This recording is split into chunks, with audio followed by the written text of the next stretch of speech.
Maju di pemilihan Presiden 2024 saat ini tergabung di Kabinet Indonesia Maju. Sebut saja nama ketua umum partai politik seperti Prabowo Subianto dan Erlangga Hartarto, serta nama lainnya yang juga banyak digadang seperti Erick Thohir, Sandiaga Uno, dan Tri Risma hari ini. Pengamat politik menilai keberadaan nama-nama itu di kabinet tidak lepas dari visi politik Presiden Joko Widodo untuk menjadi kingmaker agar stabilitas dan kesinambungan pembangunan yang kini dilakukan bisa terus berlanjut.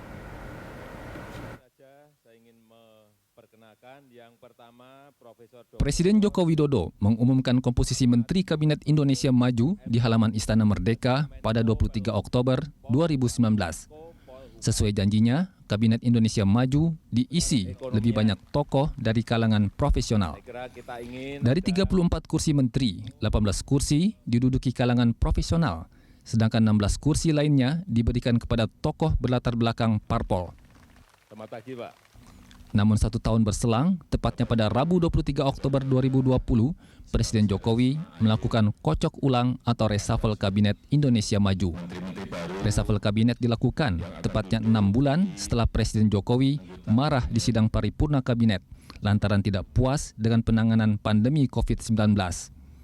Total ada 6 nama menteri yang terkena perombakan Kabinet, termasuk 2 menteri yang ditetapkan sebagai tersangka oleh Komisi Pemberantasan Korupsi. Meski sudah melakukan reshuffle dengan dalih peningkatan efektivitas kerja kabinet, Direktur Eksekutif Parameter Politik Adi Prayitno menilai Presiden Jokowi masih terbebani tekanan parpol pendukung dalam menentukan komposisi kabinet. Adi mengatakan Presiden Jokowi tampak tidak tegas untuk mencopot menteri dari kalangan partai politik yang dinilai tidak memiliki kinerja positif.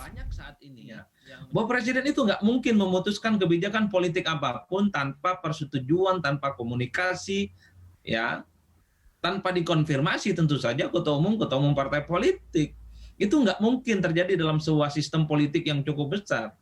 Yang kedua, kan banyak tuh elit-elit partai yang saat ini jadi menteri, kinerja politiknya nggak bagus, tapi tidak diganti oleh presiden.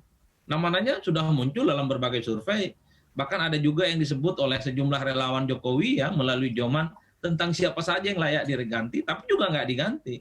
Itu menunjukkan ada ketidaknyamanan presiden ketika harus berurusan dengan menteri yang kinerjanya tidak bagus yang berasal dari partai politik.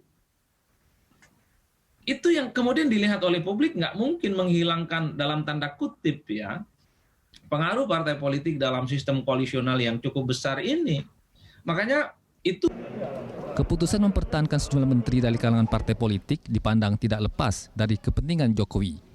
Di berbagai survei yang dilakukan sejumlah lembaga, beberapa nama Menteri Kabinet Indonesia Maju masuk dalam bursa Capres dan Cawapres di Pilpres 2024. Sebut saja nama Ketua Umum Partai Golkar, Erlangga Hartarto, yang saat ini menjabat sebagai Menteri Koordinator Bidang Perekonomian, atau nama Prabowo Subianto yang merupakan Menteri Pertahanan sekaligus Ketua Umum Partai Gerindra.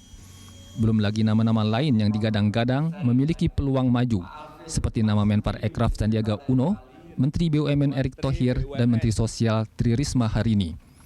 Adi Prayitno menilai semakin banyak nama menteri yang berpotensi maju sebagai calon presiden di 2024 akan menguntungkan posisi tawar Jokowi sebagai kingmaker di Pilpres mendatang. Bahkan saya cukup yakin bahwa di 2024 Jokowi akan menjadi kingmaker, sekalipun bukan ketua umum partai politik. Indikasinya sederhana satu. Banyak saat ini yang menjadi menterinya Jokowi itu berasal dari ketua umum partai politik dan sekjen partai. Prabowo dari Gerindra, ada Erlangga Hartarto dari Golkar, ada kemudian P3 Pak Soeharto. Kemudian kalau PAN bergabung, kemudian Zulhas yang jadi menteri. Kalau enggak sekjennya Pak Edi Suparno. Kemudian Nasdem ada sekjennya Pak Plate ya. Itu kan jelas sebenarnya ingin mengindikasikan Jokowi ingin mengonsolidasi elit-elit penting di partai politik bahwa soal 2024 Pak Jokowi menjadi salah satu veto player yang bisa menentukan siapapun yang bertanding nantinya adalah all Jokowi's man. Kan begitu ceritanya. Status Jokowi yang bukan ketua umum partai membuat kekuasaan politik Jokowi akan melemah setelah masa purna tugas. Untuk itu, penting dilakukan konsolidasi kepada semua kandidat yang berpotensi maju di Pilpres 2024 mendatang. Setidaknya, hal ini dilakukan untuk memastikan suksesornya dapat melanjutkan program pembangunan yang telah dilakukan saat ini. Glenn Joshua, Satria Eko Atmojo, Berita 1, Jakarta.